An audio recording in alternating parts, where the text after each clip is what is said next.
A'udhu billahi minash shaitanir rajim. Bismillahir rahmanir rahim. In this video, I'm gonna tell you two things that you should do if you wanna make Allah happy with you in this Ramadan.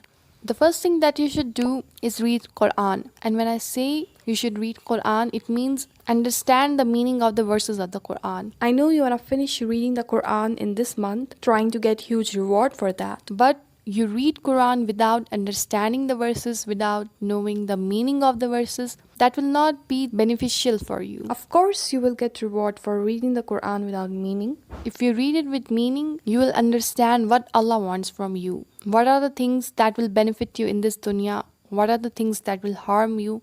You will get to know everything about your religion, about what Allah and His Prophet wants you to do. So your goal should be reading the Quran with meaning, because if you want to understand the current situation of the Muslim nations and the people who are in war, you will understand your actual enemy, how they deceive you, and how to win this war. If you read just Surah Baqarah with meaning, you will get to know who are the real enemies of Islam. And that's what Allah wants you to know. He wants to save you from the enemies and wants you to be on the right path. So if you want this Ramadan to be beneficial for you, read the Quran with meaning. Number second thing that you should do that will make you closer to Allah is a saying of Imam Ali, peace be upon him. He says, fasting of the heart is better than fasting of the tongue. And fasting of the tongue is better than fasting of the stomach. So fasting of the stomach could be easy for us, right? It's not that difficult.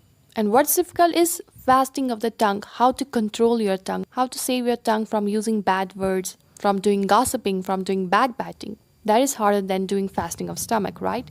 And the most hardest thing, even harder than fasting of tongue, is fasting of the heart.